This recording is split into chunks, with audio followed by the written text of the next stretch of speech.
Some of the problems people run into with performing the seated cable row is that the cable is too high or too low, as I mentioned before. Now, this is going to be a problem here because these machines are set up to make sure that everything's in proper alignment. But let's say if the cable were too low, you'd be pulling, you would not be getting proper lat activation, getting too much of a 90, not getting a proper 90-degree angle. But if you're too high here, you'll be too elevated, getting too much activation of the upper muscles rather than getting more lat activation. One of the main problems she can be seen is that if you let the shoulders extend too far back, as you can see here,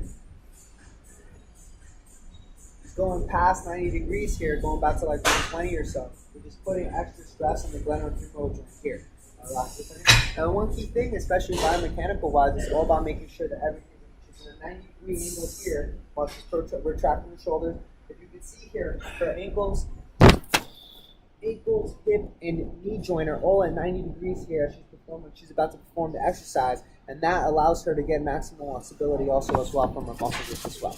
Now, one of the key things she wants to be focusing all the time is the MPI's 4 points of posture here.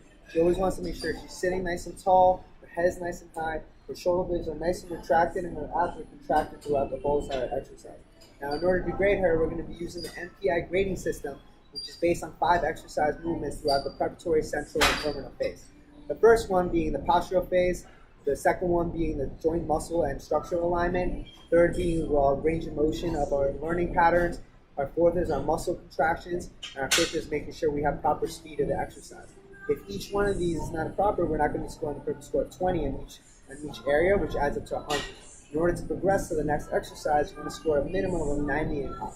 Now, we want to be looking at all these little different things as Jenna goes along to make sure that we give her the proper score so she can progress into the next exercise in the MPI training matrix. So here she's going to be performing 10 repetitions of the exercise, and we're going to grade her according to what we think. So go ahead.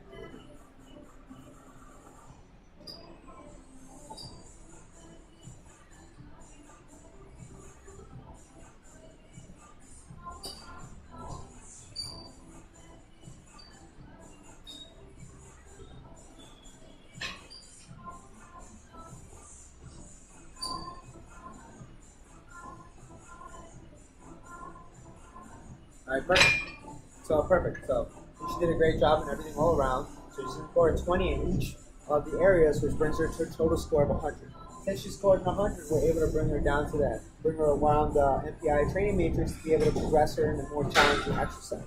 This one of her goals also as well, besides getting strong, is also be able to possibly do a pull-up here and there. One of the things we want to work on is also getting more complicated with stability exercises. So next I would probably progress her into a single arm dumbbell row, seated here for an overhead, and a frontal back pull down in order to work on the overhead positioning as well. Since she does lack a little bit of mobility in her overhead, she is not going to be able to do a pull-up first, so we want to work to that. So the seated row is the best way to strengthen her lats, her upper core, and all those muscles while also working on increasing her mobility overhead so she can eventually get to the pull-up.